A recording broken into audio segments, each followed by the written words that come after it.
Hello, Cornerstone family. I sure miss you guys. Seems like it's been forever, but we'll be together soon, and I look forward to that. Brother Blake and Brother Eric asked me to share my testimony. I can always consider that a privilege and an honor. Many of you have heard my testimony, but this church has been an integral part of our family. Mary and I and the children, well, we've raised our children here. We've been here over 20 years. The church has changed as far as pastors, but the church is still the same, and it preaches the gospel. And miss those hearty handshakes at the door, Brother Gary and Brother Ed, who's gone on to be with the Lord. I miss him tremendously. But this church means so much to me and my family. As I've said, three out of the four of my children have found their spouses here. I was brought up not in a church-going family. We didn't go to church. We went on Easter, maybe special occasions. My mom, bless her heart, she was always after me to go to church. And matter of fact, I lost my mom when she was 16. And the last words that my mother ever said to me was, "Charles, are you going to church in the morning?" That was on a Saturday night. She passed away later that night. And she was a wonderful lady, and I look forward to seeing her again one day. That was when I was 16. Went to church a few times. My sister was a member of the Hobart First Baptist Church, still is. And one summer we spent some time down there, and I went to Falls Creek. And tremendous experience, had never been to that place. And make a long story short, we were in the tabernacle one evening, and they had an altar call, and me and several others went down and thought I'd gotten saved, but it wasn't the real deal. It was more of just an emotional experience. Anyway, life goes on.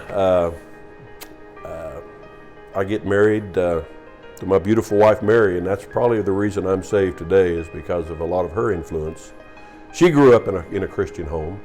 Although when we got married, we weren't in church. It was several years later when her brother, my brother-in-law, Darrell Baker, invited me to church one time. And it was a little called South Metro Baptist Church right down here south of town, where the J.C. Penney's is at now. At that time, that's been about 33 years ago now. I've been so blessed to have a wonderful wife that supports me, my 4 beautiful children. They're all Christians. They all go to church. They're all involved in their different churches. I have 14 beautiful grandchildren. And I thank God for every one of those blessings, because without Him, we would have nothing. We'd have no hope.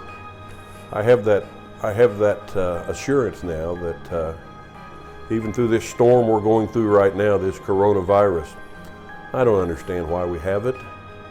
It's not the first one we've been through.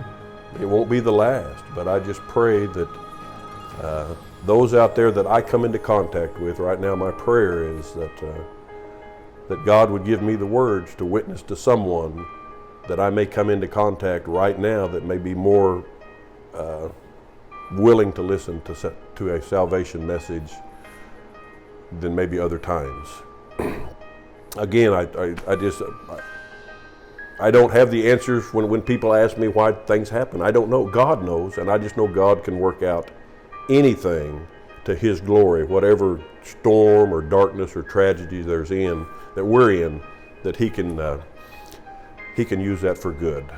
I had a couple of Bible verses that I wanted to look at right quick, and shame on me, I'm not doing a very good job of memorizing these memory verses that Pastor gives us, but I have a couple that I go to a lot. The first one is Philippians 4:13. I can do all things through Christ, which strengthens me. That's kind of my life verse, if I have one. And then the next one is Isaiah 41:10. Fear thou not, for I am with thee. Be not dismayed, for I am thy God. I will strengthen thee, yea, I will help thee, yea, I will uphold thee with the right hand of my righteousness. We're not to be afraid. And I just thank God for my life. I thank God for this church. I thank God for Brother Eric and and Julie and those children that are here. Our newest addition, Brother Blake, we look forward to growing with him.